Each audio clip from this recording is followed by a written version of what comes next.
Oi, pessoal, boa tarde. Meu nome é Clara, eu sou professora de Filosofia Moderna da PUC-Rio.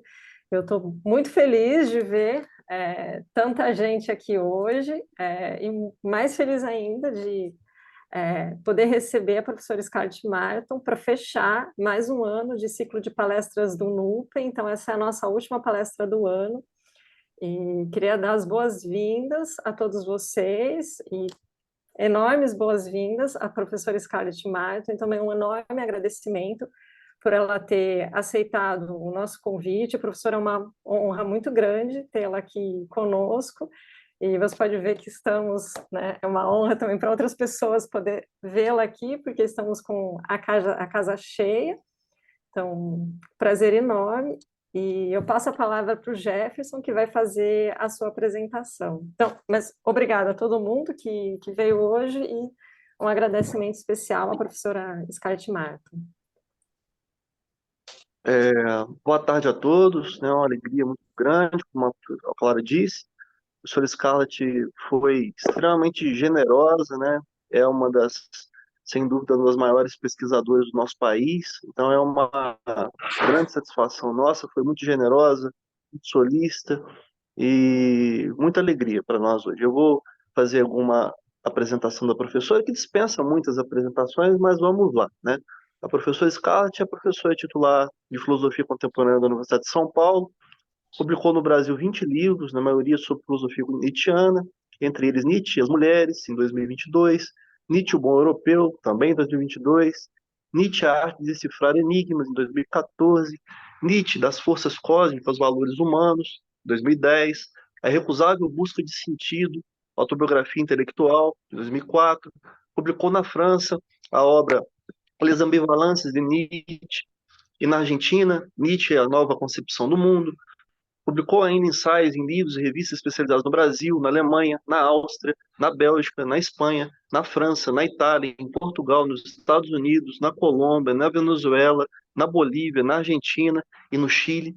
Fundou o GEM, Grupos de Estudos Nietzsche, criou os cadernos Nietzsche e a coleção de livros Sendas e Veredas, implementou o GT Nietzsche junto à ANPOF, é membro de diversas associações científicas, integra o Comitê Científico de Hypernietzsche, faz parte do conselho editorial de revistas e coleções de livros nacionais e estrangeiras, entre elas Nietzsche Studien e Monographien und Test zur Nietzsche-Forschung. Então, esse é um resumo, né, da carreira da professora, e agora, é, sem mais delongas, né, ficamos aí com as palavras da professora. Obrigado, professor Scarpa. Boa tarde. Para mim também é uma enorme alegria estar com vocês, meus amigos da PUC, meus colegas da PUC. Agradeço a Clara, agradeço também ao Jefferson pelo convite. Foi Jefferson que me convidou mais diretamente e pelas suas palavras de apresentação.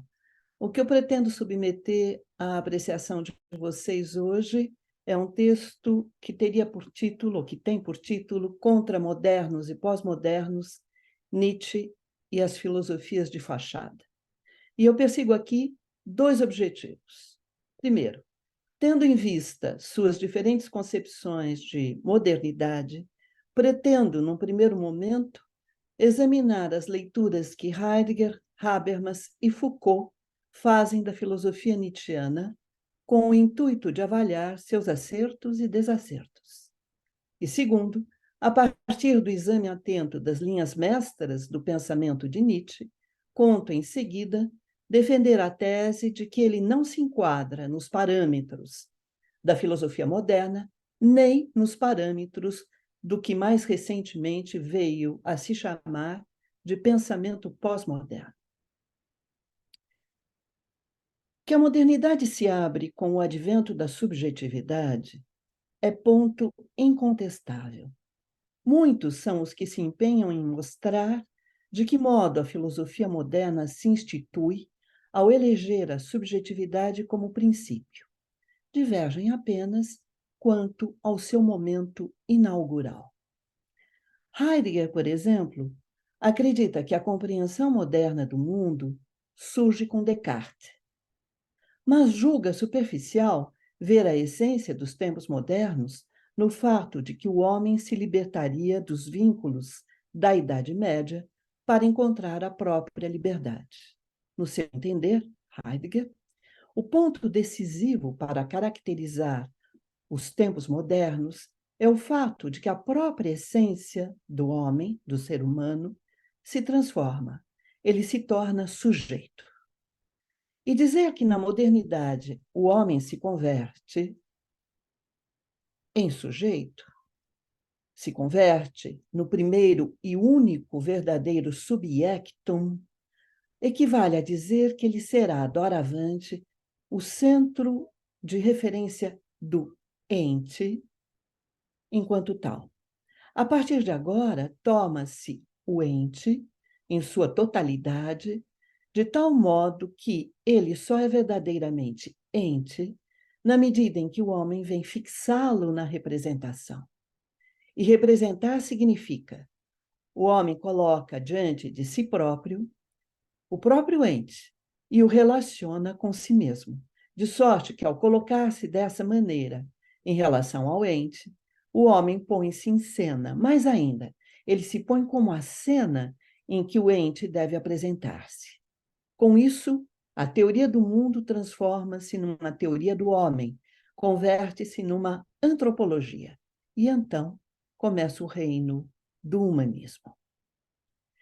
Foucault, por sua vez, entende que antes do final do século XVIII, o homem não existia. Na episteme clássica, a natureza e a natureza humana tinham funções opostas, mas complementares, de sorte que, nesse contexto, o homem, enquanto realidade primeira, enquanto objeto difícil de ser apreendido e sujeito soberano de todo o conhecimento possível, não tinha lugar. É somente quando a história natural se torna biologia, a análise da linguagem se transforma em filologia, a análise das riquezas se converte em economia, que o homem surge com essa posição ambígua de sujeito que conhece e objeto de um saber que se constitui as ciências humanas. Com a analítica da finitude, ou seja, com a filosofia kantiana, o fim da metafísica é apenas a face negativa desse acontecimento muito mais complexo produzido pelo pensamento ocidental, ou seja, o aparecimento do homem.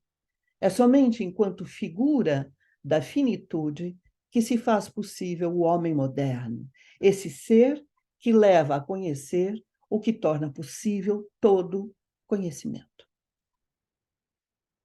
Habermas, por fim, entende que o problema da modernidade consiste em fundar-se por seus próprios meios. Tendo em vista sua busca de autonomia, a modernidade não quer tomar de outras épocas os critérios que possam orientá-la e, por isso, se vê obrigada a extrair de si mesma a sua normatividade.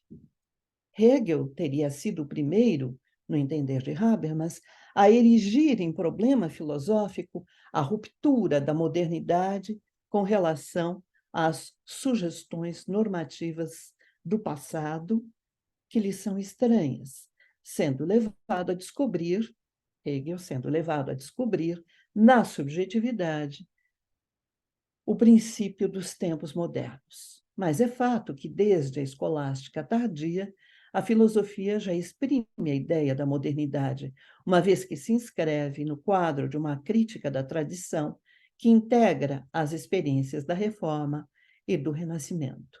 E será apenas com Kant, no final do século XVIII, que a modernidade se colocará o problema de encontrar as suas próprias garantias.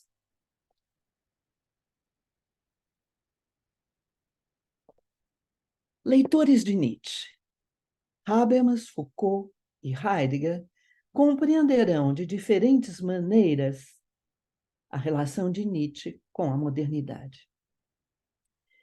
De acordo com Heidegger, é no interior da interpretação doente e da verdade, iniciada com Descartes, que Nietzsche se mantém. Pensando a metafísica até as suas últimas consequências, Nietzsche elegeria como centro de preocupações temas já tratados por outros pensadores, recorreria a conceitos já consagrados pela tradição, retomaria questões há muito presentes na investigação filosófica.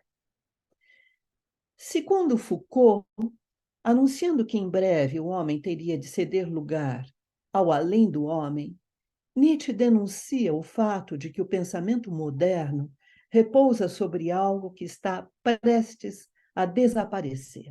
Assim, Nietzsche escaparia do discurso ocidental, operando com outras categorias, procederia a uma descentralização, opondo-se à filosofia da representação e, atacando os fundamentos da metafísica, instauraria um ponto de ruptura em relação a toda a história da filosofia.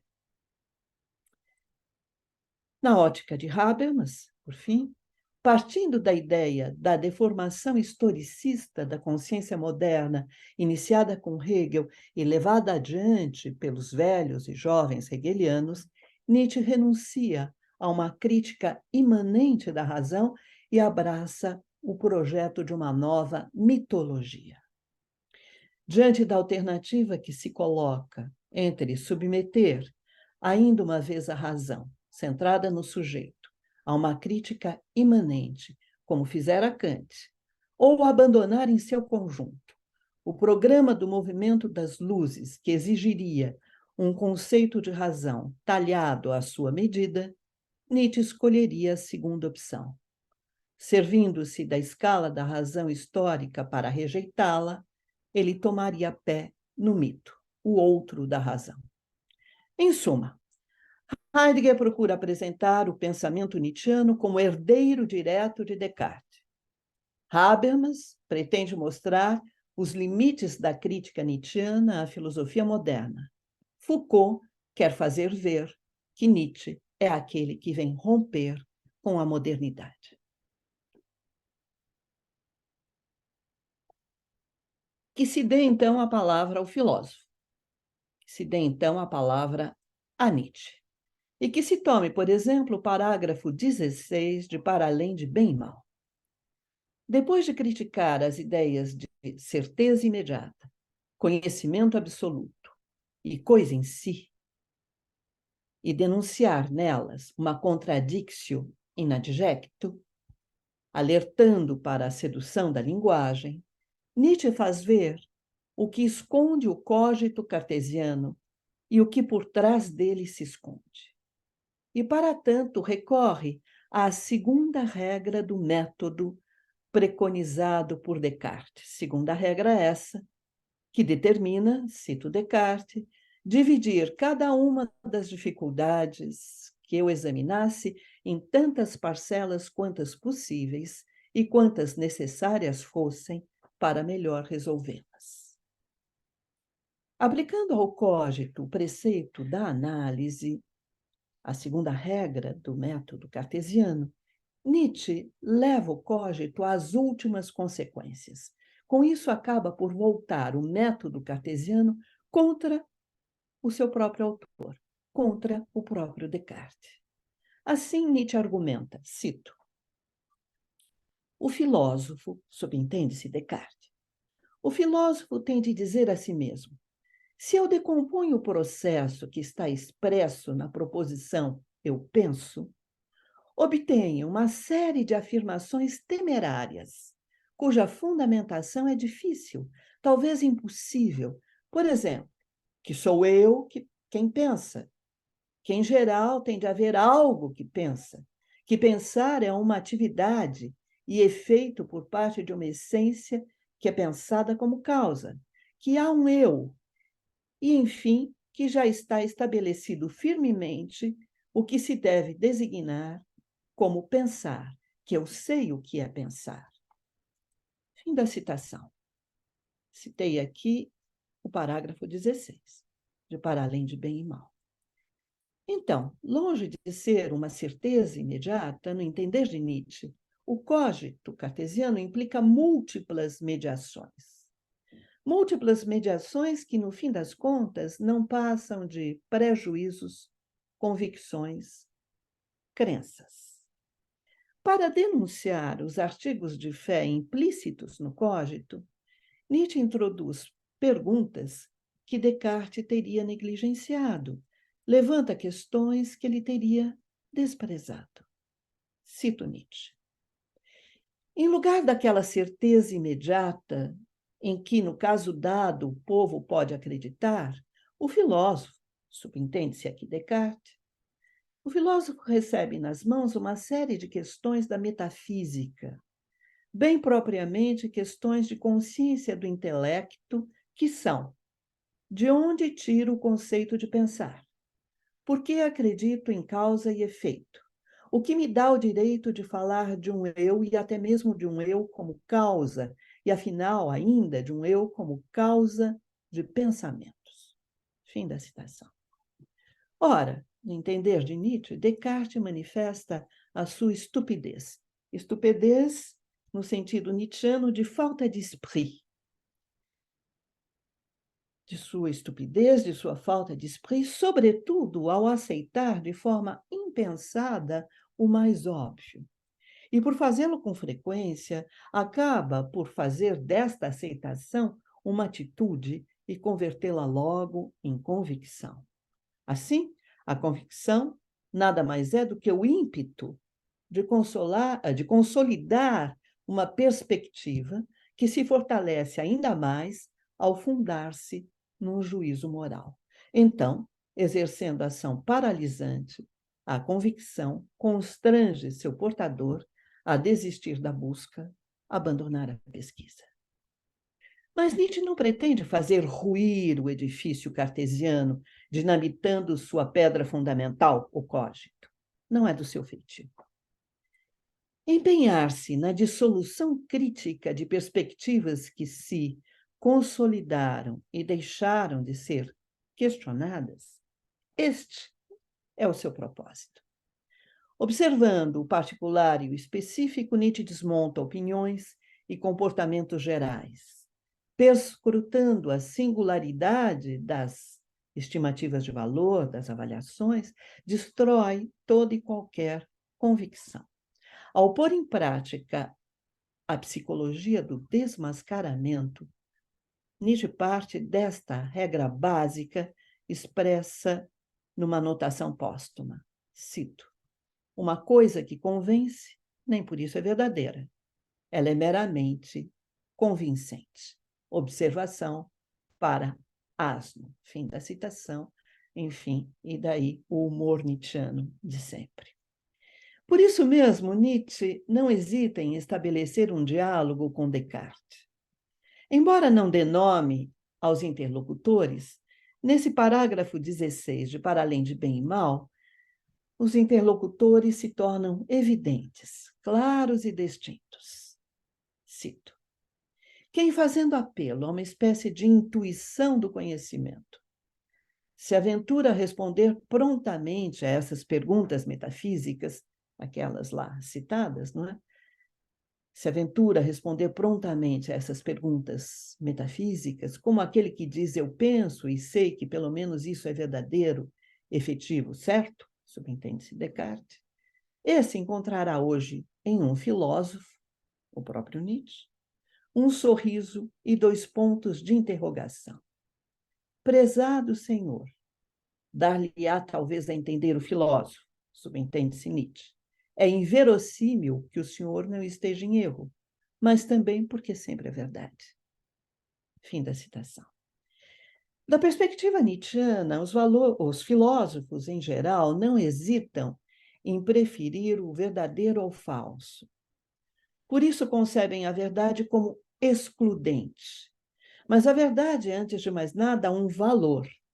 E, enquanto tal, remete, pois, a uma avaliação que também tem de ser avaliada. Pressupor que verdade tem mais valor do que aparência revelaria um preconceito moral. um preconceito similar àquele que leva a conferir ao homem bom valor superior ao do ruim. Não seria Descartes um dos defensores mais ferrenhos desse preconceito moral? Afinal, cito agora Descartes, diz ele, havendo apenas uma verdade em cada coisa, todo aquele que a encontrar sabe a seu respeito tanto quanto se pode saber. Fim da citação. Do discurso do método. Entre a certeza e a ignorância, no entender de Descartes, não existiria nenhum grau intermediário.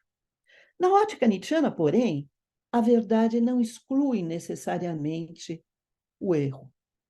Afinal, Nietzsche afirma, a crença fundamental dos metafísicos é a crença na antinomia dos valores.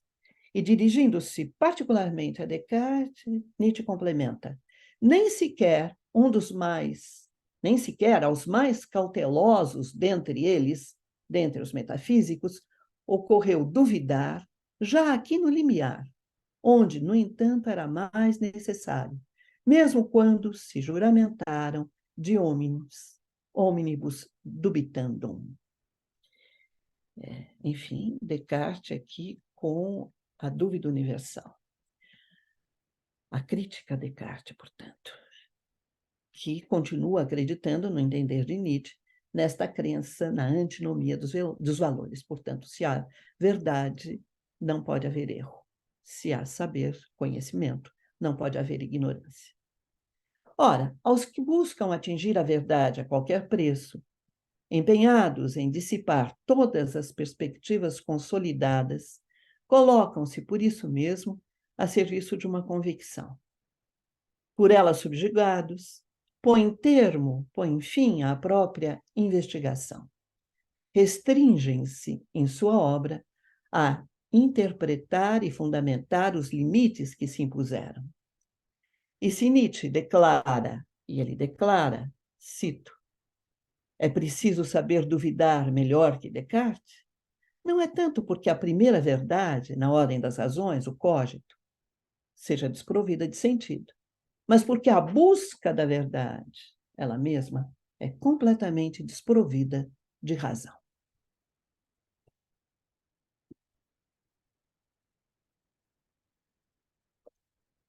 Contudo, para Descartes, a vocação do filósofo consiste justamente em procurar atingir a sabedoria. E por sabedoria, define ele no prefácio à edição francesa dos princípios da filosofia, eu cito, por sabedoria compreende-se não apenas a prudência nos negócios, mas um perfeito conhecimento de todas as coisas que o homem pode saber, tanto para a conduta de sua vida, quanto para a conservação de sua saúde e a invenção de todas as artes. Fim da citação. A sabedoria consiste, pois, no conjunto das ciências e de suas aplicações práticas. Para tanto, é preciso, nas palavras de Descartes, ao escrever à princesa Elizabeth, que o entendimento conheça tudo o que é bem e que a vontade esteja sempre disposta a seguir. Mas, como o espírito de alguns é mais bem dotado que o de outros, o que faz com que o homem seja perfeitamente sábio não é o conhecer, mas a vontade de conhecer. Cada um poderia ser perfeitamente sábio segundo a sua natureza, uma vez que a sabedoria é perfeita na medida em que haja, nas palavras de Descartes, uma firme resolução de fazer todo o bem que se souber e de não omitir nada para conhecer o que se ignora.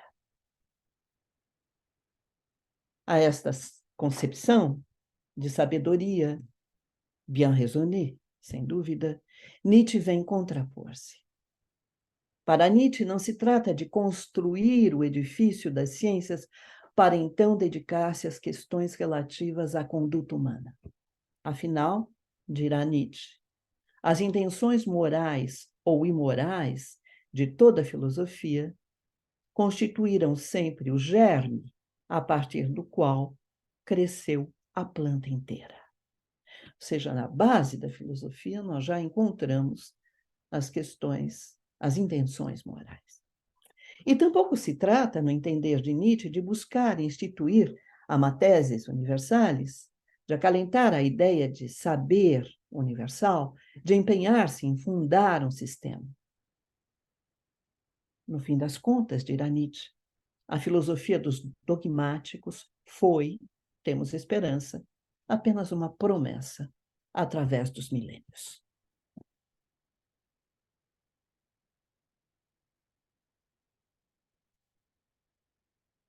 É também enquanto sistema, assim como Descartes, é também enquanto sistema que Kant concebe a filosofia. Antes de empenhar-se na elaboração da doutrina, ele se dedica à empresa crítica, discernindo os diferentes modos do saber, distinguindo as diversas faculdades e delimitando seus respectivos campos de aplicação. Cumpridas as exigências assim impostas, Kant pode então entregar-se à construção de sua filosofia, de seu sistema. Por um sistema, define ele, e eu cito a Crítica da Razão Pura, por um sistema compreendo a unidade dos conhecimentos múltiplos sob uma ideia. Esta última é o conceito racional da forma de um todo, na medida em que tanto a extensão do múltiplo quanto as posições que as partes ocupam umas em relação às outras são determinadas a priori por tal conceito. E mais adiante, Kant sustenta: a filosofia é, pois, o sistema de todo o conhecimento filosófico. É necessário tomá-la objetivamente, caso se compreenda por filosofia o arquétipo para se julgar todas as tentativas de filosofar. Que Kant ambicione fundar um sistema filosófico e entenda que a filosofia deve necessariamente erigir-se enquanto sistema são pontos inquestionáveis. Mas a essa concepção de filosofia defendida por Kant, Nietzsche também virá contrapor-se. Para Nietzsche, não se trata de promover a unidade de conhecimentos múltiplos. Afinal, se perseguir uma ideia é abandonar várias outras pelo caminho, então por que não perseguir uma mesma ideia partindo de diferentes perspectivas? Tampouco se trata de conceber a filosofia como o sistema de todo o conhecimento filosófico. No fim das contas, os filósofos do futuro, nas palavras de Nietzsche, têm o fardo e o dever das 100 tentativas e tentações da vida. Eles devem, antes de mais nada, ser experimentadores. Nossos novos filósofos, escreve Nietzsche, e cito, ainda assim dirão: os críticos são instrumentos dos filósofos, e enquanto instrumentos, estão longe de serem eles mesmos filósofos.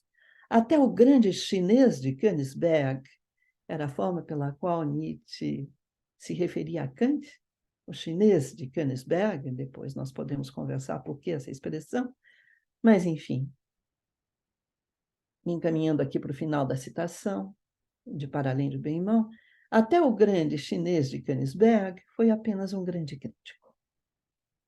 À parte a opinião que Nietzsche externa nesse texto a respeito de Kant, é possível que Kant concordasse com Nietzsche quanto ao mais. Tanto é que concebeu a empresa crítica como propedêutica à elaboração da própria filosofia. No prefácio à primeira edição da Crítica da Razão Pura, Kant começa afirmando que a razão humana possui esse destino singular de colocar-se questões que não poderia recusar nem responder. Toda a metafísica até então teria fracassado por não enfrentar a dificuldade fundamental que reside no fato de existirem questões inevitáveis, mas insolúveis no plano teórico. E, precisamente por isso, ela precisaria, a metafísica, precisaria ser submetida à crítica. Kant se propõe, pois, fazer o balanço do espólio da velha metafísica a fim de empreender sua restauração a partir de bases inteiramente novas. E no prefácio à segunda edição da Crítica da Razão Pura, Kant observa, eu cito, o objetivo desta crítica da razão pura especulativa consiste naquela tentativa de transformar o procedimento tradicional da metafísica e promover, através disso, uma completa revolução na metafísica, segundo o exemplo dos geômetras e investigadores da natureza. Kant deixa claro, assim, que a crítica... Perdão. Kant deixa claro, assim, que a crítica não tem a função de substituir a metafísica por uma teoria do conhecimento da ciência positiva, e sim a intenção de fundar a metafísica a partir da profunda dificuldade que lhe é inerente. A metafísica deve ser considerada uma disciplina filosófica, não no sentido do domínio do saber, mas no sentido de educação, palavra do próprio Kant, educação da razão humana, uma vez que esta tem de reconhecer os seus limites para bem operar nos seus diferentes usos. Assim, a crítica tem uma utilidade negativa, porque impede a razão de ultrapassar os limites da experiência no domínio do conhecimento. Mas a crítica também, nas palavras de Kant, possui uma utilidade positiva muito importante.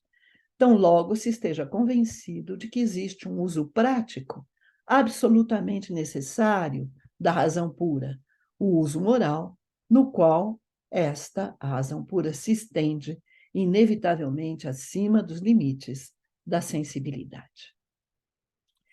Quanto à ideia kantiana, quanto a esta ideia de constituir a crítica apenas um meio para a realização da tarefa filosófica, Nietzsche e Kant talvez se pusessem de acordo.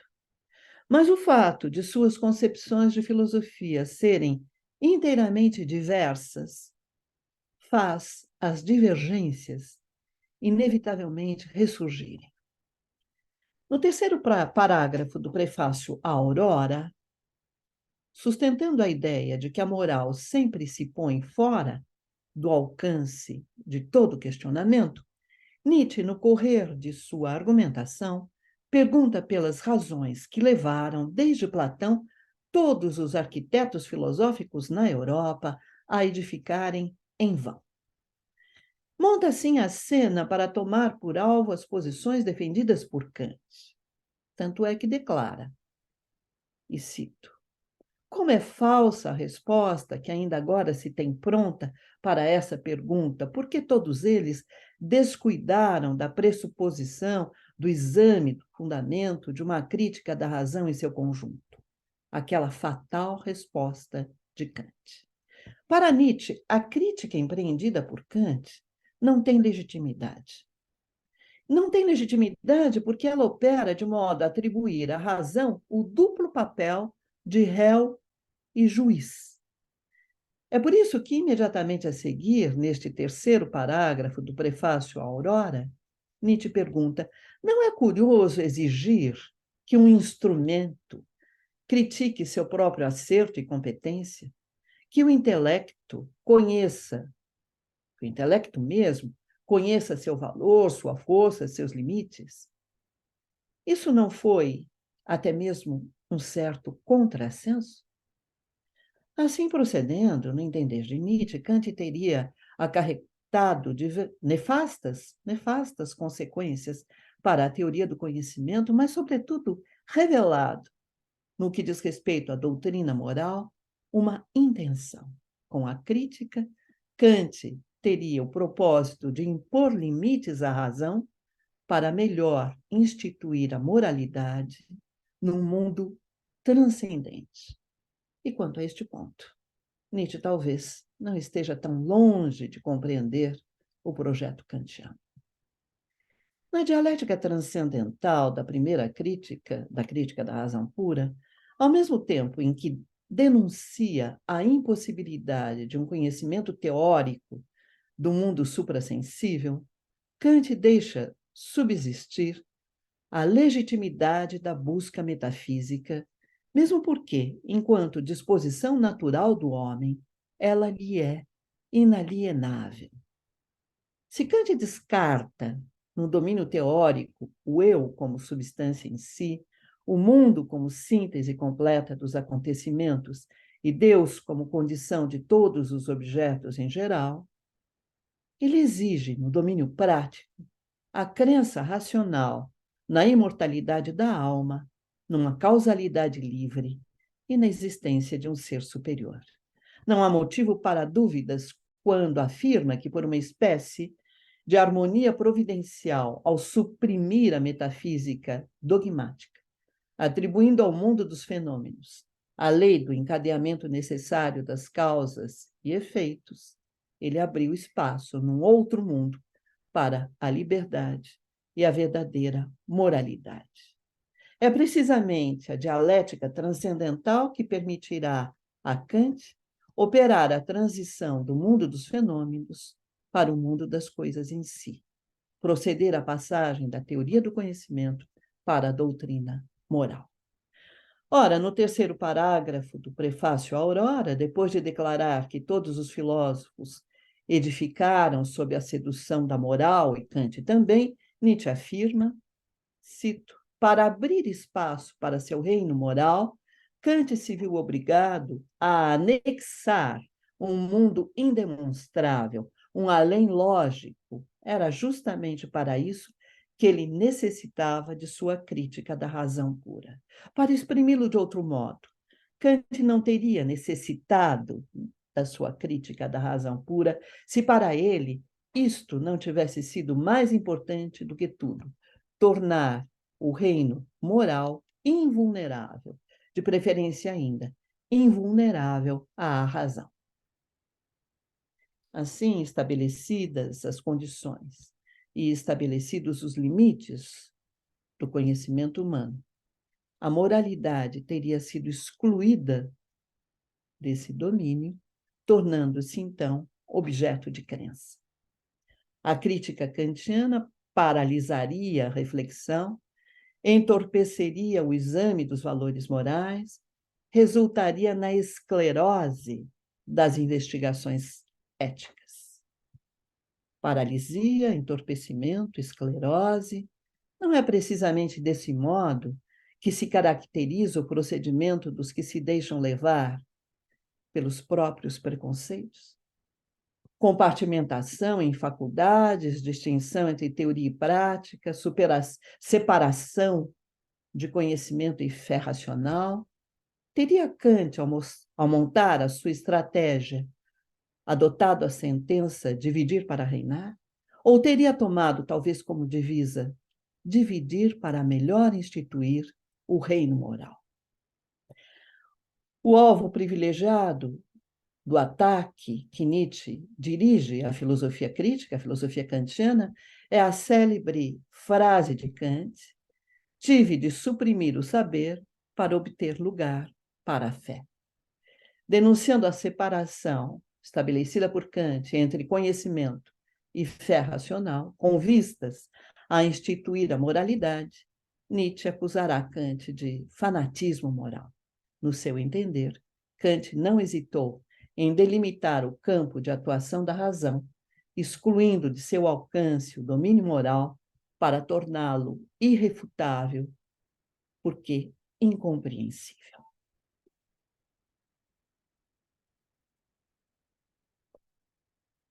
Tomados por momentos inaugurais da própria modernidade,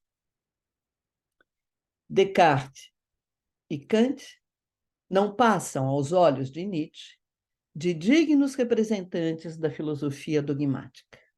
Lembrando aqui mais uma vez que, no entender de Nietzsche, dogmáticos são os filósofos que colocam a busca da verdade, que entendem que a busca da verdade é a única forma válida e possível de se conhecer. No entender de Nietzsche, deixando-se levar pela sedução da linguagem, Descartes pressupõe a existência de um sujeito por detrás da ação. Nem sujeito psicológico, nem sujeito epistemológico, como querem comentadores da filosofia cartesiana, e aqui eu penso em Guerrero e Goldschmidt. No entender de Nietzsche, o eu do cogito é, antes de mais nada, não é um sujeito psicológico, um sujeito epistemológico. O eu do cogito é, antes de mais nada, um hábito gramatical.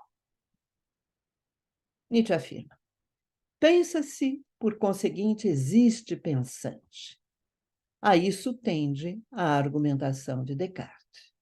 Mas isso equivale a colocar nossa crença no conceito de substância como verdade a priori, que quando se pensa deve existir algo que pensa, é apenas uma formulação do nosso hábito gramatical, que põe um autor para um fazer. Em resumo, aqui, um postulado lógico-metafísico é criado e não somente constatado.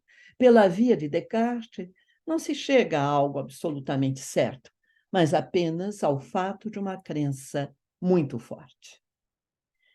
Sucumbindo à sedução da moral, bem, essa é a posição, se essa é a posição de Nietzsche em relação a Descartes, vejamos agora a sua posição em relação a Kant. Sucumbindo à sedução da moral, Kant teria tornado invulnerável a moralidade e restaurado, graças a ela, o mundo suprassensível. Daí o seu sistema caracterizar-se, nas palavras de Nietzsche, como uma filosofia de portas dos fundos.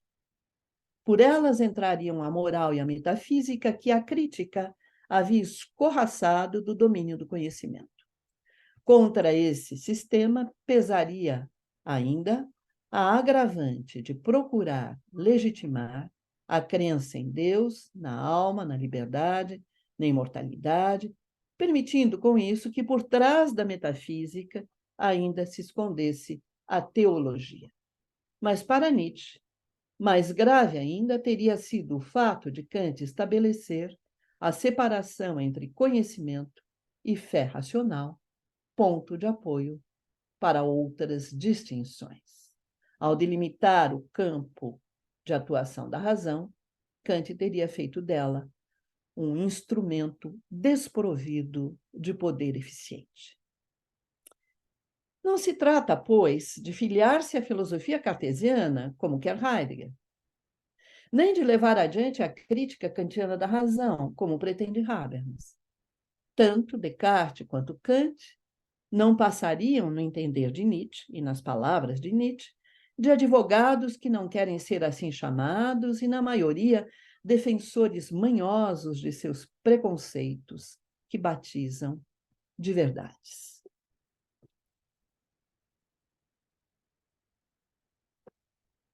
Talvez seja Foucault quem mais se aproximou de uma leitura que faça jus à filosofia de Nietzsche.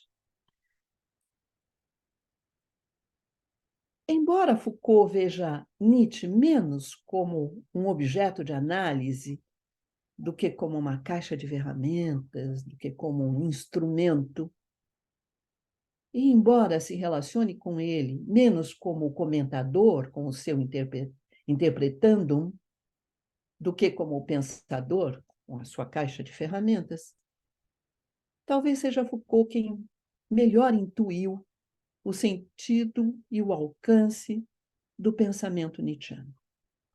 É certo que a leitura dos textos de Nietzsche deixou marcas perceptíveis no pensamento de Foucault. Desinteresse por uma obra sistemática, importância dos procedimentos estratégicos, absorção da noção de genealogia, primado da relação sobre o objeto, papel relevante da interpretação. Na comunicação de 1964, apresentada no colóquio de Royaumont, Foucault aproxima Marx, Nietzsche e Freud, fazendo ver que no século XIX eles teriam inaugurado uma nova hermenêutica. Em vez de multiplicarem os signos, modificaram a natureza dos signos e criaram outra possibilidade de interpretá-los. Se na hermenêutica do século XVI o que dava lugar à interpretação era a semelhança, que enquanto tal só podia ser limitada, agora, no século XIX, a interpretação torna-se tarefa infinita. Nessa medida, a filosofia de Nietzsche, nas palavras de Foucault, seria uma espécie de filologia sempre em suspenso, uma filologia sem termo, que se desenrolaria sempre mais, uma filologia que nunca estaria fixada de forma absoluta. No entender de Foucault, Nietzsche não se empenharia em tratar dos significados, nem se preocuparia em falar do mundo, mas se dedicaria a interpretar interpretações. E, ao fazê-lo, partiria sempre da pergunta por quem interpretou. Nessa medida, sua filosofia seria, antes de mais nada, filologia sem ponto de chegada.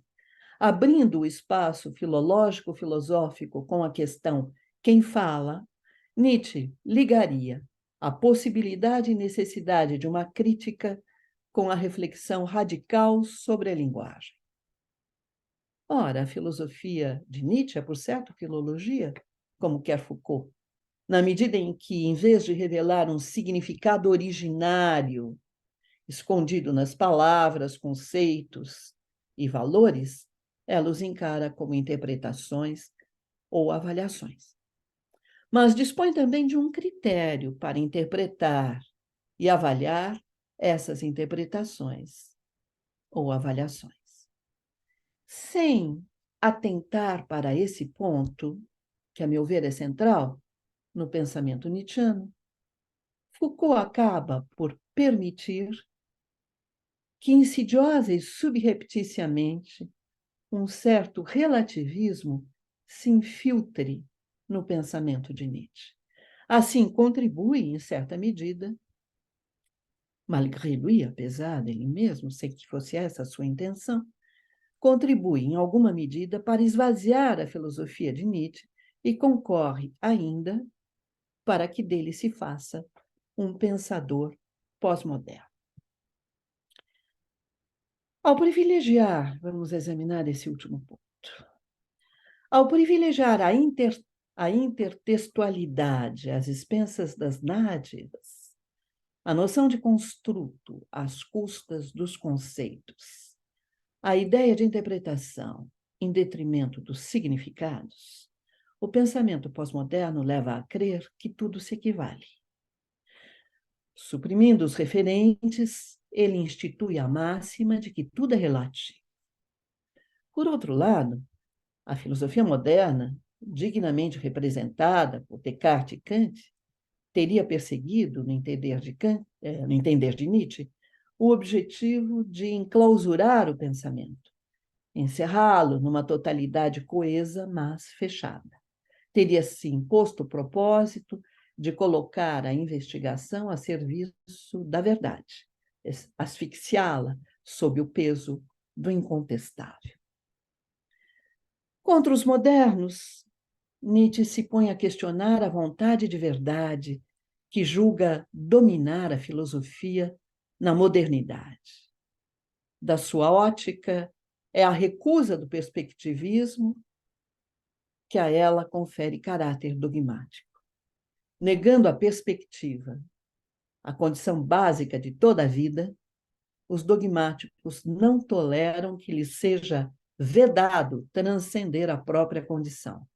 Não aceitam estar limitados a certo ponto de vista, não admitem serem condenados a determinado ângulo de visão. Contra os pós-modernos, por sua vez, Nietzsche poderia muito bem se pôr a questionar a ausência de critérios que impregna o pensamento na pós-modernidade. Da sua ótica, seria tal ausência de critérios que viria conferir caráter relativista ao pensamento pós-moderno. Enquanto a filosofia moderna se deixa levar pelo dogmatismo, o pensamento pós-moderno traz a marca do relativismo. Desse ponto de vista, um seria apenas o reverso do outro. Como duas faces da mesma moeda, estariam presos à mesma armadilha. Em suma, filosofias ou modos de pensar de fachada. Mas como livrar-se da metafísica sem cair no relativismo? Essa é a questão que se coloca hoje para nós, para a nossa reflexão. Se os princípios transcendentes perderam o seu poder eficiente, nem por isso se tornaram inócuos quadros referenciais que nos permitem pensar a nossa própria condição. Se a ideia de interpretação permite contestar o dogmatismo, nem por isso deixa de ser necessário um critério que nos permita distinguir entre as muitas interpretações. No limiar entre a modernidade e a pós-modernidade, Nietzsche, esse pensador da segunda metade do século XIX, fala a partir de um não-lugar. Ao mesmo tempo em que combate os princípios últimos e definitivos da filosofia moderna, não se presta ao relativismo que marca o pensamento pós-moderno. Ainda hoje extemporâneo, a atualidade de Nietzsche residiria precisamente em apontar a necessidade de um critério para avaliar diferentes interpretações, diferentes perspectivas avaliadoras e, por que não, hierarquizá-las. Pela atenção de todas as pessoas que estão conosco neste momento, muitíssimo obrigada pela perseverança e pela persistência igualmente.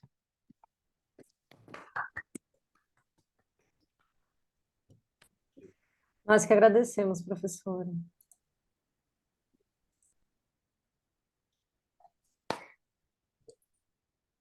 Então, estamos muito felizes com essa última palestra extremamente interessante, que está encerrando o ciclo de 2023 da professora Scarlett Marton. E agora eu gostaria de abrir para questões.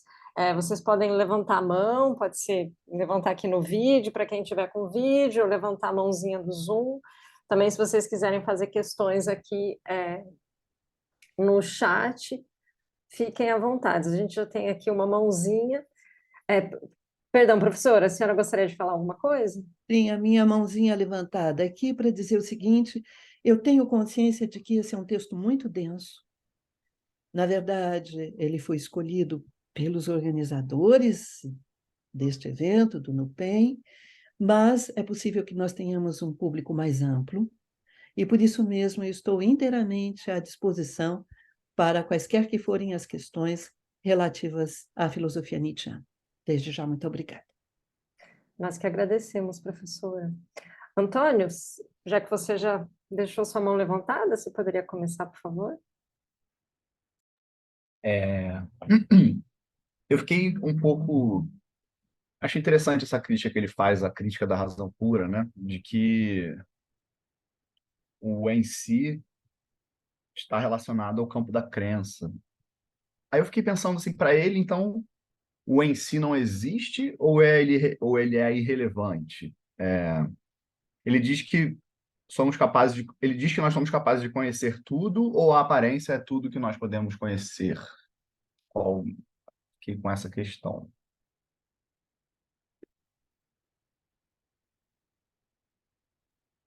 Posso passar diretamente para a resposta, Clara? Ok, muito obrigada pela sua pergunta, Antônio. Sim, é muito relevante essa questão, porque, na verdade, nós sabemos, né, com Kant nós temos lá o pensar e o conhecer, e essa distinção que vai permitir precisamente que, sem conhecer, possamos pensar o em si. Enfim, o nosso conhecimento é apenas fenomênico, no caso kantiano, mas nós podemos pensar o em si enfim, e assim, no entender de Nietzsche, a ideia de alma, a imortalidade da alma, a existência de Deus, etc., um mundo suprassensível, entram na filosofia kantiana pela porta dos fundos. Eles foram escorraçados da teoria do conhecimento pela crítica, pelo empreendimento crítico, mas eles voltam. E mais ainda, no entender de Nietzsche, retomando assim muito rapidamente, para ir depois a Nietzsche, retomando rapidamente, no entender de Nietzsche, a crítica tem uma função, a função da crítica é justamente colocar a moralidade fora do domínio da teoria do conhecimento e colocar a metafísica também, fazer a crítica da metafísica dogmática fora da teoria do conhecimento para torná-las inquestionáveis e, portanto, invulneráveis. Foi toda uma intenção moral que governou a filosofia kantiana, o pensamento kantiano. Bem, para Nietzsche, sem dúvida, não vai haver essa distinção entre pensar e conhecer, e não vai haver tampouco a distinção entre fenômeno e coisa em si. É uma distinção que não se aplica, que não ocorre, não existe, não se aplica ao modo de pensar nietzschiano. Porque se eu disser a você que o conhecimento ele se restringe à aparência, eu estou admitindo essa oposição entre o fenômeno e o em si. Porque eu preservo um dos polos desta oposição.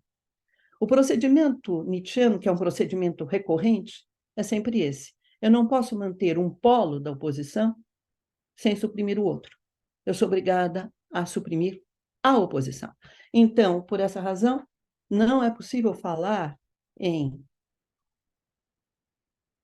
si e fenômeno. Assim como nós não podemos falar em verdade e aparência. Mundo verdadeiro e mundo aparente. Não há essa distinção. O que nós temos é o aqui e agora, e é isto o que nós conhecemos através dos nossos órgãos do sentido, e a partir daí a verdade vai ser pensada segundo diferentes acepções.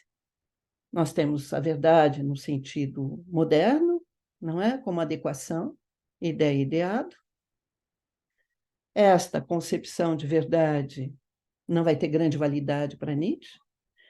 Nós temos uma outra concepção de verdade que aparece já num dos primeiros textos de Nietzsche, que é sobre verdade e mentira no sentido extramoral, que é um texto inédito, enfim, inacabado, de 1873, em que a verdade é um valor.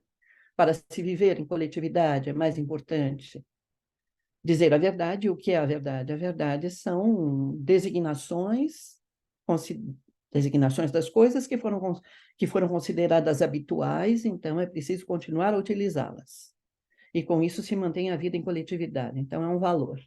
E nós temos também uma concepção de verdade, isso é muito interessante, uma concepção de verdade que é uma sorte de pragmatismo avant la lettre, um pragmatismo antes do aparecimento do pragmatismo, né? Que é a ideia de que a verdade tem uma utilidade biológica. Então, eu considero verdadeiro aquilo que permite a conservação da espécie. Era o que eu teria a dizer. Claro, nós poderíamos continuar a nossa conversa, Antônio, mas eu acho que eu já me estendi muito aqui. Eu achei que fechou com. Gostei do fim. Obrigado. Professora, tem algumas reações aqui no chat, também uma questão que eu acho que apareceram antes da Carlota levantar a mão. Então, Carlota, se você não se importar, eu só queria falar aqui algumas das reações, né? A Maria Suiane Ripardo Pereira, brilhante, professora, obrigada. Rosemary, aplausos. Antônio, obrigada. Tiago, aplausos. Klaus, bravo, que aula, inspirador. Matheus, excepcional. E agora uma questão do Ronaldo. Professora, vou deixar uma questão aqui, que, na verdade, a senhora mesma mencionou durante a sua fala. A senhora teria alguma sugestão de como poderíamos sair da fixidez de uma metafísica que produziria verdades sólidas sem cair num relativismo em que não há, digamos, uma certa topografia de valores em que tudo se equivale? Muito obrigada, Ronaldo. De fato, essa é a questão que a gente precisaria se colocar neste momento, no meu entender, né? Enfim, eu quero trazer aqui para, de uma certa maneira, sublinhar a relevância dessa questão. Eu queria trazer um exemplo. Nós estamos vivendo um momento em que as pautas identitárias ganharam muita atenção, não é verdade? Tem grande relevo. Agora, eu acho que é a mesma questão que se coloca. Como fazer para dar atenção às pautas identitárias sem abrir mão dos direitos universais? Bem, como, enfim, se livrar da metafísica sem cair no relativismo. Se livrar da fixidez da metafísica sem cair no relativismo. Muito bem, o que Nietzsche diria, se ele fosse instado a responder essa pergunta, ele diria: precisamos de critérios, precisamos de quadros referenciais. O relativismo deixa tudo muito, muito solto. No relativismo, tudo se equivale. Nietzsche é o pensador do critério e da hierarquia. Se nós pensarmos com Nietzsche, nós diremos: bom, não é bem assim. As interpretações, elas não se equivalem todas. Basta nós tomarmos, por exemplo, o 22 de Para Além de Bem e Mal, né? Enfim, há interpretações boas e interpretações ruins. Pensemos nas teorias de modo geral. Há teorias mais amplas, abrangentes, etc., que dão conta de um número maior de aspectos, e teorias mais limitadas, redutoras. Então, precisamos de critério, e o critério nos permite hierarquizar, o que nos permitirá também, por sua vez, né? O que nos permitirá também fazer melhor as nossas escolhas. Era o que eu teria a dizer. Não tenho como avançar mais do que isso. Carlota? Oi, professora, muito obrigada pela excelente palestra, foi muito esclarecedor. Bom, eu tenho uma questão sobre ceticismo, e é interessante a senhora, ainda agora, ao responder à última pergunta, mencionou que o Nietzsche era o pensador do critério. E para os céticos não há nada mais importante do que o critério de verdade. Porém, o Nietzsche, pelo menos apesar de uma certa leitura, da qual eu não estou muito a par, mas eu sei que existe, do Nietzsche como um cético, apesar dessa leitura, eu sei que o Nietzsche não é comumente interpretável como um cético. E me parece também, do pouco que eu sei do Nietzsche, que não é. Mas eu queria ouvir da senhora, que sabe infinitamente mais do que eu, queria que esclarecesse um pouco sobre isso, porque a senhora disse, ele é o pensador do critério, dos quadros de referência. Então, não é um critério, claro, um critério de verdade. Então, esse critério não é para aferir a verdade, é verdade. Mas, então, como é que o ceticismo poderia ser interpretado pelo Nietzsche, né? Em que categoria ele caberia? Ele inverteria a ordem das coisas e chamaria os próprios céticos de dogmáticos, ainda que, claro, num sentido diferente daquele que os céticos querem dizer por dogmático. Enfim, eu queria saber, não porque é que o Nietzsche não é cético, não é exatamente isso, mas como é que ele veria o cético, né? O que é um cético para o Nietzsche?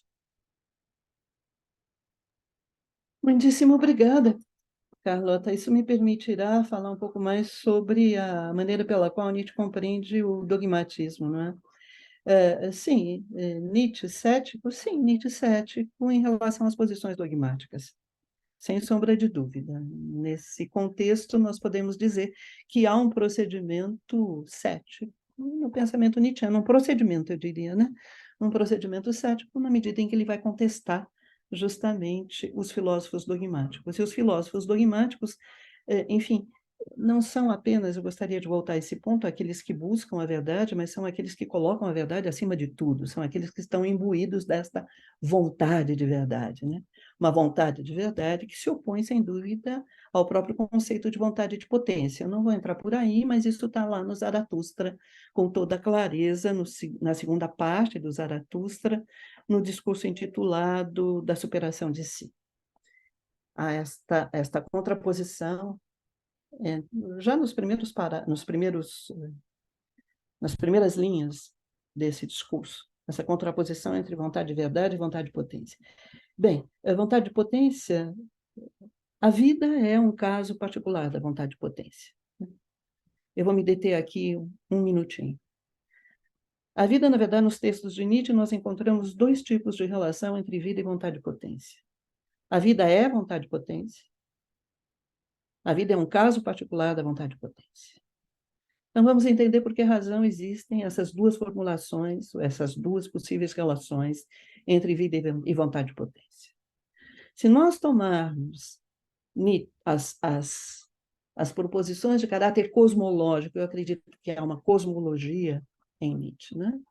Eu digo cosmologia, não digo metafísica, não digo ontologia, eu digo cosmologia como a dos pré-socráticos. Porque, na verdade, eu entendo que o empreendimento filosófico nietzschiano consiste, antes de mais nada, de uma retomada da filosofia pré-socrática. Então, nesse sentido, há uma cosmologia que tem como vontade de potência forças, o conceito de vontade de potência, a teoria das forças e a doutrina do eterno retorno do mesmo estão na base dessa cosmologia. Então, aí, a vontade de potência diz respeito a tudo aquilo que existe, diz respeito ao mundo, digamos assim, né? Então, neste caso, a vida é apenas um caso particular da vontade de potência. Mas se nós deixarmos de lado agora as preocupações cosmológicas de Nietzsche e nos voltarmos para a nossa humana condição, muito humana condição, aqui, no que diz respeito às investigações éticas, à conduta humana, então a vida ela passa a equivaler à vontade de potência. E o que é esta vida? Nietzsche vai definir com muita clareza, a noção de vida é definida com muita clareza no 259 do Para Além de Bem e Mal. Viver é, essencialmente, apropriação, exploração, incorporação do que é estranho e mais frágil, etc. E se nós formos agora, vamos acrescentar um texto, ou talvez dois, a este 259 do Para Além de Bem e Mal. Vamos para o Crepúsculo dos Ídolos, segundo capítulo, o Problema de Sócrates, parágrafo 2. Nietzsche vai dizer lá que é preciso estender completamente os dedos nessa direção e captar essa assombrosa finesse de que o valor da vida não pode ser avaliado. Então, a vida se torna o critério de avaliação das avaliações. A vida, enquanto vontade de potência, é o critério da avaliação das avaliações. Todas as proposições, sejam elas de caráter estético, político, enfim, teórico, por que não? Qualquer que seja o domínio, todas as avaliações, todas as proposições, tudo o que nós dissermos, todas as nossas afirmações ou negações, não importa, todas as proposições têm que ser submetidas a um critério. Elas têm de passar pelo crivo da vida. E o que significa isso? Isso significa nós nos perguntarmos se tal ideia, tal atitude, tal proposição contribui para a expansão da vida ou para a sua degeneração. Este é o critério que Nietzsche nos propõe. Eu não sei se eu perdi algum aspecto da sua questão, eu acho que não, né? Na verdade, um pouquinho, porque uma das minhas subquestões era o que seria um cético para o Nietzsche. É isso, é recusar toda tomada de posição que exclua o perspectivismo.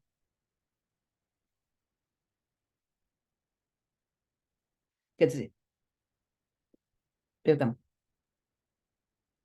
sim, poderíamos dizer isso. Recusar toda tomada de posição que exclua o perspectivismo, porque daí você pode juntar por essa via o ceticismo e o dogmatismo. Porque, enfim, retomando uma forma de proceder muito nietzschiana, que é aquela, eu não posso eliminar um polo da oposição e manter o outro, eu sou obrigada a eliminar a oposição ela mesma. Então, nós vimos o procedimento cético do próprio Nietzsche, cético, tá? Agora, o ceticismo, que recusa toda e qualquer tomada de posição, será também alijado por Nietzsche. Porque, para Nietzsche, nós não devemos ter tomadas de posição que se considerem como unicamente válidas. Isto seria cair no dogmatismo. Por outro lado, eu não posso incorrer na paralisia de não adotar, de não tomar nenhuma posição. Mas é preciso que a posição que eu tome leve em conta o perspectivismo. Porque a perspectiva é a condição básica de toda a vida. Muito obrigada, Carlota. Obrigada, eu, professora. Professora, eu vou passar aqui para o chat e depois para o Jefferson, tá, Jefferson? Porque tem uma pergunta aqui do Klaus que acho que apareceu antes da sua mão. Então, é o Klaus que está perguntando, professora. Professora, muito obrigada pela excepcional palestra. Poderia falar um pouco mais sobre a expressão chinês de Königsberg?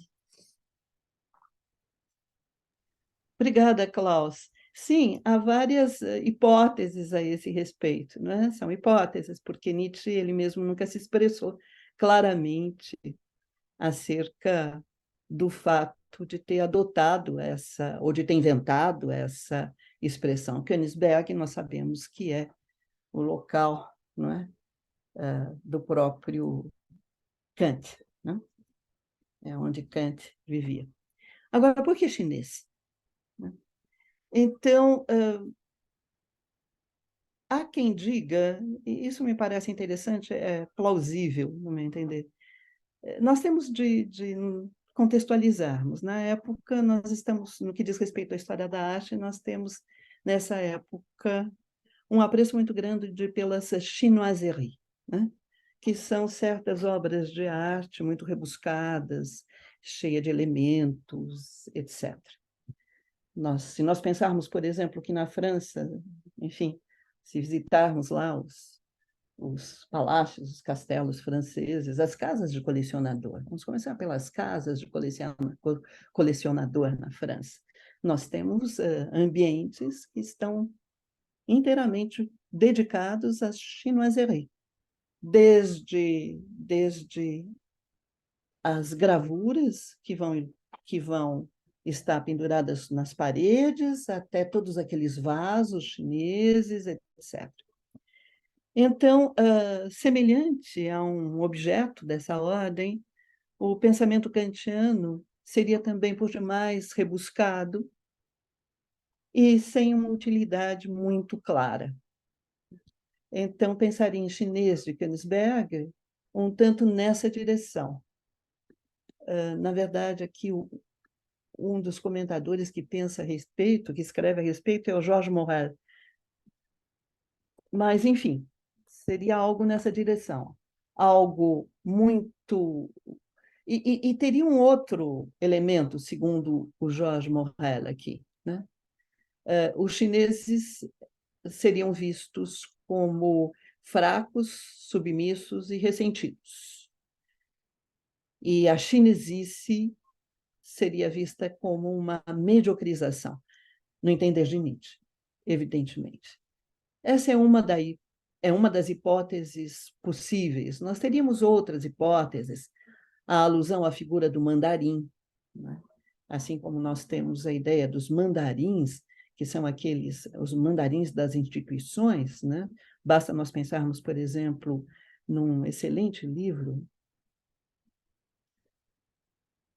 me foge o nome do autor, Os Mandarins Alemães, mas, enfim, que diz respeito justamente às instituições alemãs dessa época e como Nietzsche se coloca em relação a elas.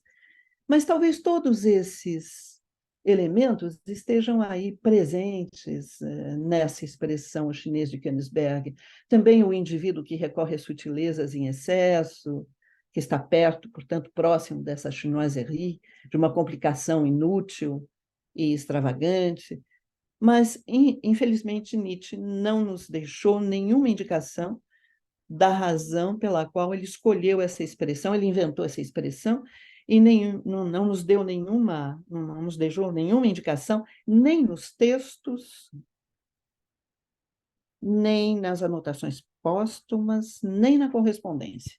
Você sabe que nós, estudiosos de Nietzsche, nós temos agora um instrumento de trabalho excelente, né? Que é a Nietzsche Source. Se escrevermos nietzschesource.org, eu deixo com vocês, porque é realmente inestimável a contribuição que a Nietzsche Source dá para os estudiosos de Nietzsche. Vocês vão entrar num site gratuito e lá basta vocês buscarem uma palavra, em alemão, evidentemente, que vocês vão encontrar todas as ocorrências desse termo, tanto na obra publicada, quanto na obra póstuma, quanto na correspondência de Nietzsche. Por isso eu posso dizer a vocês com bastante segurança que Chinês de Königsberg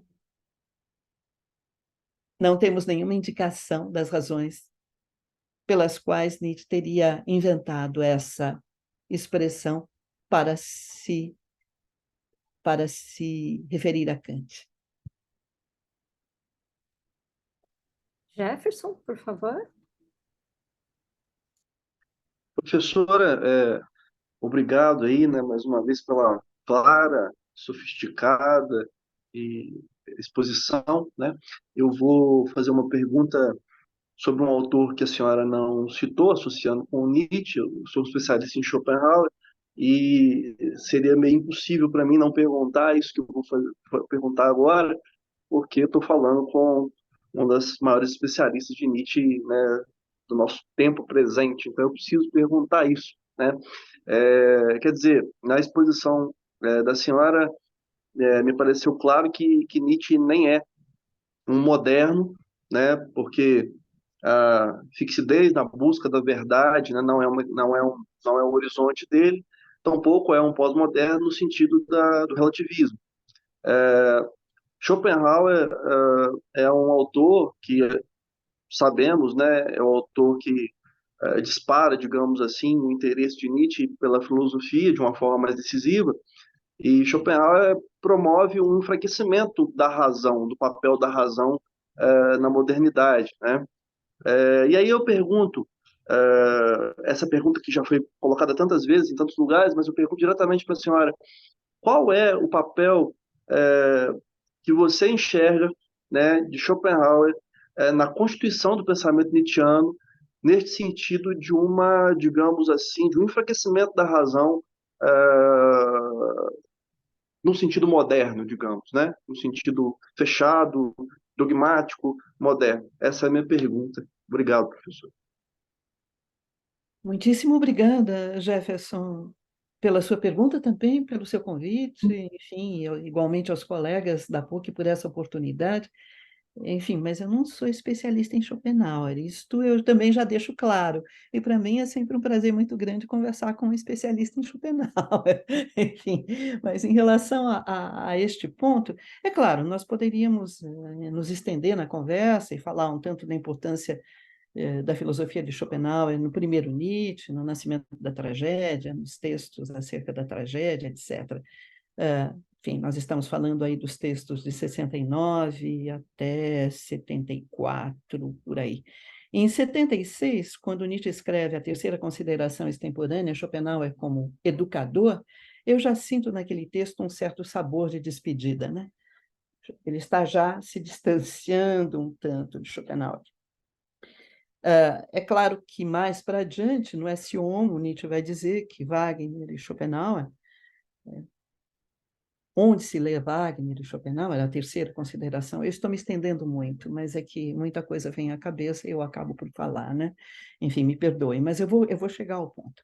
Enfim, então, na terceira consideração extemporânea, Schopenhauer como educador, e a quarta consideração extemporânea, Richard Wagner e Bayreuth, enfim, essas duas, que são as duas últimas considerações extemporâneas, na verdade, já tem um certo sabor de despedida. A gente já está se distanciando dos referenciais dos seus primeiros textos, aqueles que ele tomou como referência, que foram a filosofia de Schopenhauer e o romantismo de Wagner, né? E mais para adiante, lá no S. Homo, em 1888, um dos seus últimos textos, Nietzsche dirá: onde se lê Schopenhauer e Wagner, leia-se Nietzsche. Bem, um certo exagero da parte dele, mas, de toda maneira, o que importa aqui para nós é que Schopenhauer ele continua subrepticiamente presente, no meu entender, na filosofia Nietzsche, com convergências e divergências. Para nós voltarmos a um texto que eu já mencionei aqui, que foi o discurso intitulado Da Superação de Si, da segunda parte de Assim Falava Zaratustra, Nietzsche lá vai se opor ao querer viver schopenhaueriano. Mas, no que diz respeito à sua questão mais diretamente a ela, sim, eu acho que, em Nietzsche, eu diria que a razão. Claro, nós não temos faculdades do espírito em Nietzsche, né? Não temos faculdades do espírito, mesmo porque não há espírito. Ele vai dizer, num determinado momento, que o espírito é um estômago. Enfim, há uma naturalização constante, não é, do ser humano. Bem, então, se nós fôssemos falar de razão, nós diríamos que a razão é um impulso. E nós estamos aqui, não é? Nós temos o ser humano é uma configuração fisiopsicológica. E é uma espécie animal como qualquer outra. Então, nesse sentido, nessa direção, nós podemos ver, talvez, já um trabalho prévio feito pelo próprio Schopenhauer, né? Para que Nietzsche pudesse desembocar aí onde desembocou. Era o que eu teria a lhe dizer. Mais uma vez, eu agradeço a sua pergunta, e eu pergunto agora a Clara quanto tempo mais nós temos.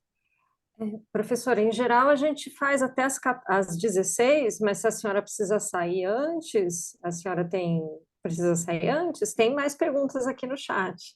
Sim, nós podemos ficar juntos mais uns 10 minutos, Mais uns 10 se estiver minutos? bem para vocês, porque, sim, eu teria um outro compromisso na sequência. Em geral, 1h30, por essa razão, eu me antecipei, eu nem perguntei a vocês, me perguntei, mas sim, podemos ficar até umas 15 para as 4, talvez. Claro, então, vamos fazer o seguinte, então, eu vou seguindo a ordem aqui, aí quando der, qual horário que seria bom para a senhora? Umas 15 para as 4?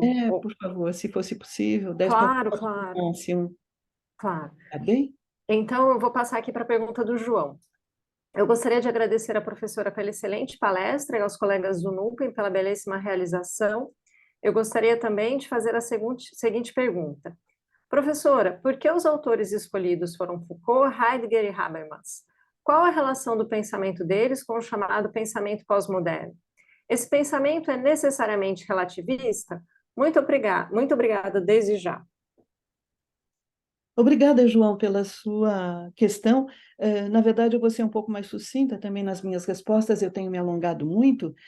Não, eu não associei em momento algum, até onde eu percebo, Habermas, Foucault e Heidegger ao pensamento pós-moderno. Não. Na verdade, por que esses autores? Bom, porque, na verdade, são autores de peso, os três, que escreveram sobre Nietzsche. Não é? E me parecia importante ver de que maneira esses filósofos lidaram com a filosofia de Nietzsche. Eu não queria lidar com... Poderia trazer posições de comentadores, seria, evidentemente, um outro tipo de trabalho. Mas aqui, enfim, eu queria ver mais de perto de que maneira esses três filósofos haviam lidado com o pensamento nietzschiano. Agora, em relação ao pensamento pós-moderno, que é um pensamento, eu acho que ele começa a ganhar uma formulação mais clara em 1979, com o texto do Lyotard, La Condition Postmoderne, né? É a partir daí que ganha uma formulação mais clara, algo que já vinha sendo gestado. O que eu disse é que nós precisamos de um critério, e talvez a interpretação ou a leitura que Foucault faz de Nietzsche é uma leitura tal que deixa uma brecha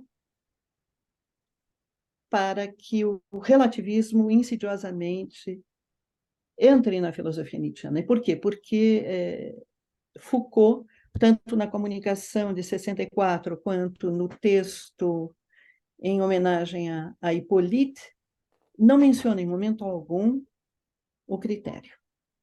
Fala das interpretações, das avaliações, mas é como se elas se equivalessem. Obrigada, João. Professora, então temos, na verdade, só mais uma questão? Podemos encerrar com essa última questão? Pode ser, ou a senhora prefere já encerrar por agora? Não, temos tempo, Clara, por favor, não precipite, não. Dê a Acho que se deixar o palavra, pessoal ficar perguntando aqui. dê a palavra a quem já fez perguntas, por favor. Não, Daniel, eu vou encerrar só com essa última questão do Matheus aqui, tá bom? Porque como a professora tem que ir, a do Matheus já estava aqui há um tempinho.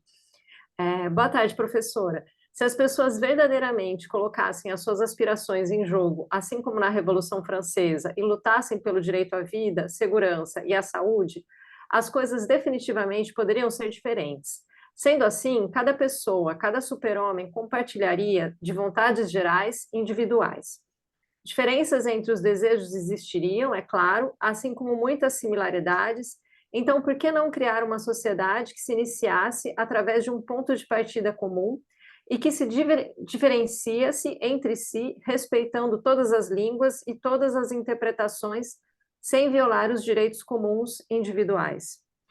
Nietzsche negou a criação de uma ética universal? Ou apenas negou que os fracos, pessoas que determinam o que os indivíduos deveriam ou não fazer, a abdicação dos prazeres, a submissão, deveriam estar no controle? Ficou claro, professora, que foi um pouco longo? Sim, perfeitamente, Clara. Muitíssimo obrigada, Matheus. São múltiplas questões, né? Enfim, então eu vou me deter em alguns dos pontos que você trouxe. Eu vou me deter em 4 pontos, Matheus. Me perdoem, eu realmente... dizem que eu sou muito prolixa mesmo. Bem, comecemos com o super-homem. Na verdade, o termo Übermensch, ele não deveria ser traduzido por super-homem. Começa por aí.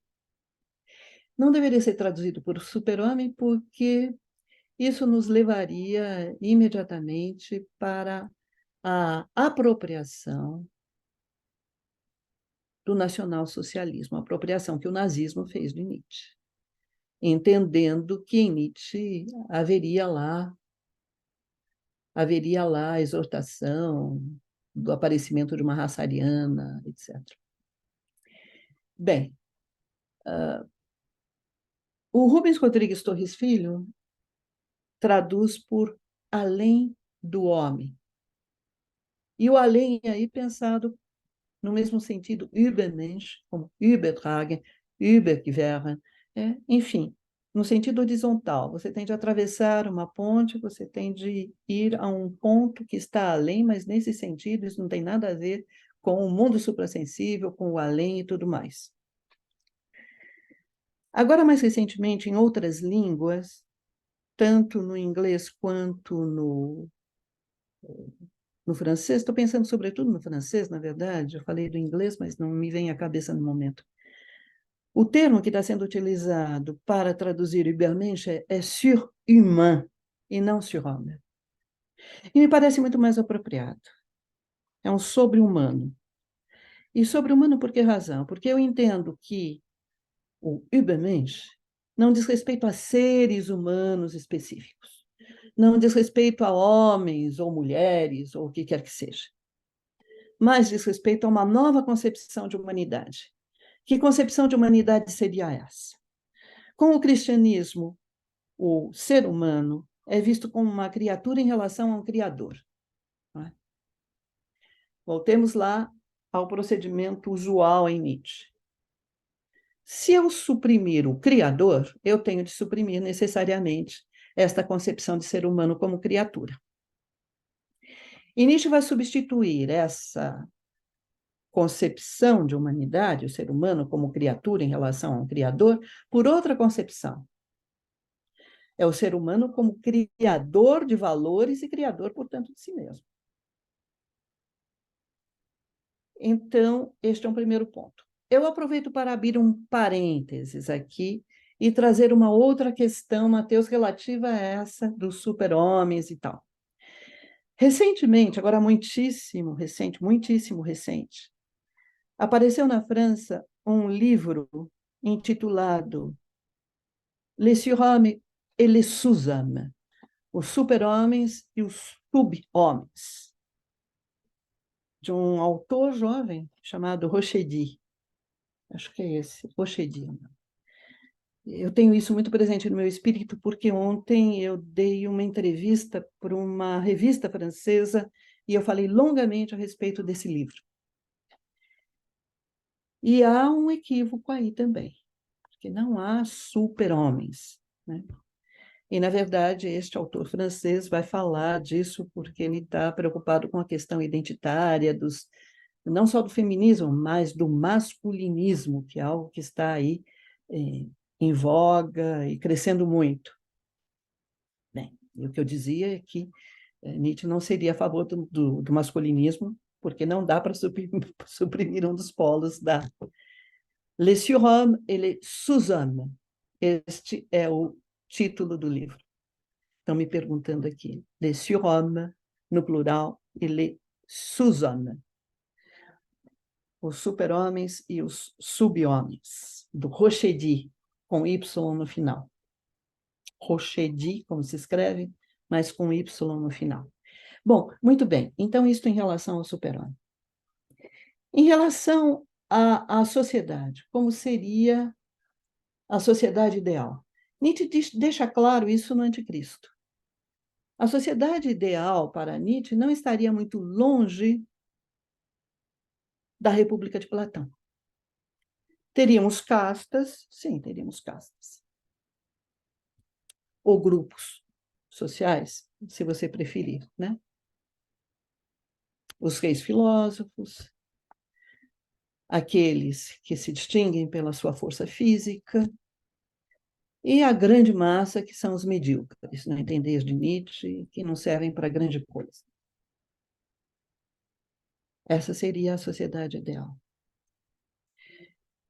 Eu aproveito e trago um terceiro ponto. Me pareceu muito interessante, Mateus, o que você disse, em termos de sociedade, sem dúvida.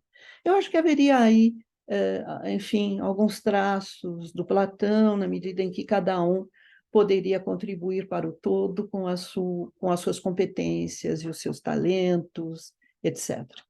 E no caso de Platão é muito interessante também, porque não há uma grande diferenciação entre homens e mulheres, né? Tanto homens quanto mulheres poderiam contribuir com as suas competências para a sociedade. Bem, mas, na verdade, nessa sociedade ideal, não poderia haver para Nietzsche, isso em Platão, mas em Nietzsche não. Em Nietzsche há uma distinção entre homens e mulheres, sem sombra de dúvida. A mulher, ela sempre desempenha um papel secundário, muito secundário. Nietzsche tem uma concepção extremamente tradicional das relações entre homens e mulheres. No entender de Nietzsche, e aqui eu posso dar até as referências, porque o meu último livro acabou de sair agora na Itália sobre emancipação feminina, Nietzsche e emancipação feminina, enfim, é uma análise de uma sequência de parágrafos que vocês encontram lá, do 230 ao 239, em Para Além de Bem e Mal. E vocês podem juntar isso com mais algumas outras passagens, por exemplo, até no Assim Falava Zaratustra, já da, da sobre o casamento, sobre a criança, na primeira parte de Assim Falava Zaratustra. E a ideia que Nietzsche faz, a ideia que ele tem é a seguinte: as mulheres elas devem acompanhar os maridos e cuidar dos filhos. O lar é o seu domínio de atuação. E elas devem procurar gerar corpos robustos em que predomine o caráter do pai, do homem. Então é isto.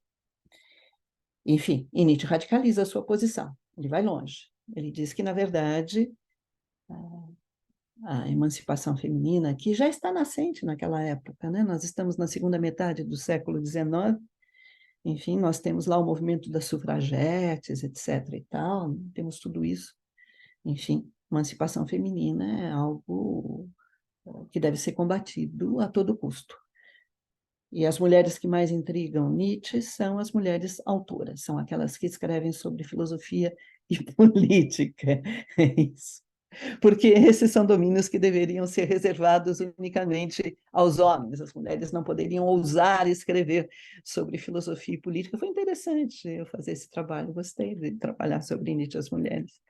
Me dizia respeito muito diretamente. Mas vamos lá. Então, não dá para nós usarmos os óculos do marxismo para lermos o pensamento nietzschiano. Nietzsche é o pensador da hierarquia. E Nietzsche vai combater frontalmente a ideia de igualdade. Em várias frentes, várias frentes. A igualdade dos cidadãos perante a lei, a igualdade dos seres humanos perante Deus, enfim, a própria ideia de conceito como sendo uma palavra que vem a ser uma designação uniforme para múltiplos fenômenos, enfim. Então, não dá para nós introduzirmos esse viés no pensamento nietzschiano. Nietzsche não é um pensador, ele não tem uma teoria política. Ele tem, sim, várias observações sobre o poder, a relação do indivíduo e o Estado, o sufrágio universal, os exércitos nacionais, etc., mas uma teoria política nós não encontramos em Nietzsche, porque tudo é submetido à crítica dos valores. Tudo é visto do ponto de vista axiológico, como a gente falou há pouco, quando trouxe a vida como critério de avaliação das avaliações. E uma ética universal, não. Também não temos. Não temos porque Nietzsche vai privilegiar sempre as singularidades, as exceções. Ele vai falar dos grandes homens, por exemplo. Então, num determinado momento, num fragmento póstumo, nós vamos encontrar algo mais ou menos assim. Se o repouso for a sua maior conquista, então repouse. Se o trabalho for a sua maior aspiração, então trabalhe. E daí por diante. Ou seja, nós não temos uma ética universal e nós não temos, menos ainda, uma moral universal. Mas talvez nós pudéssemos ter, e com isso eu vou encerrar, porque nós já estamos aqui indo adiante, vamos chegar praticamente ao horário previsto, mas tudo bem. Mas nós podemos dizer que há uma indicação ética, uma indicação para o comportamento humano. E essa indicação nós encontramos na noção de amor fati. Eu gosto de terminar as minhas falas com essa noção, que ela me parece ser muito inspiradora, enfim, Há muita coisa em Nietzsche que não é absolutamente inspiradora, mas a noção de amor fati, sim. A amor fati é uma expressão latina que significa amor ao destino. Nós temos de nos entender sobre a palavra destino. A palavra destino aqui é amor ao fatum, né? A palavra destino aqui não tem nada a ver com os desígnios divinos. Deus escreve certo por linhas tortas. Não. Há uma outra concepção de destino. Há uma passagem do Zaratustra, em que os animais de Zaratustra, a águia e a serpente, dizem a Zaratustra: você é um dos nós, você é o nó das causas do seu destino. Sim, porque nós todos, pelas nossas ações, pelas nossas atitudes, enfim, pela nossa forma de agir, pensar e sentir, nós, de uma certa maneira, moldamos o nosso destino. Se vocês quiserem, para trazer uma ilustração, vamos pensar de um ponto de vista holístico.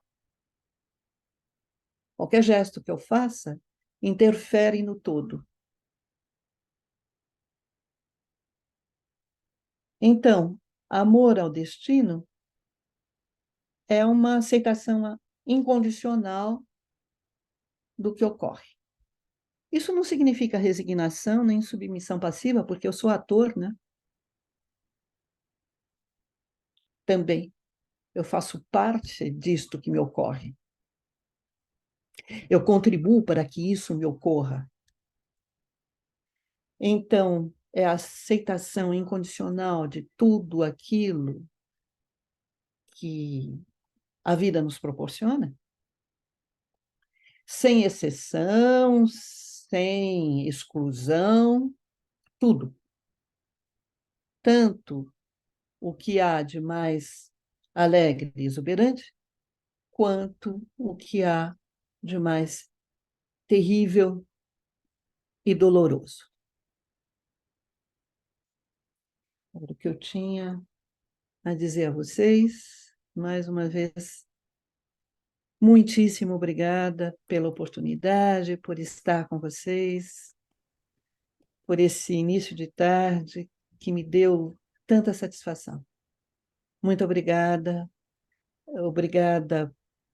inclusive, pela oportunidade de encerrar esse ciclo de conferências, e desejo a cada um de vocês sucesso em todos os seus empreendimentos acadêmicos, profissionais e pessoais. Professora, somos nós que agradecemos pela belíssima palestra, pela generosidade em responder todas as questões e por ter ficado ainda mais esses minutinhos além do seu tempo. Mas eu vou encerrar agora para não tomar mais o tempo da senhora e agradeço também a vocês que estiveram aqui assistindo conosco essa belíssima palestra nessa tarde que foi, enfim, acho que eu digo para todos do NUPEM que somos exultantes de poder fechar nosso ciclo de palestras com a professora Scarlett Martel. Então, pessoal, boa tarde e bom final de semana. Boa tarde, professora.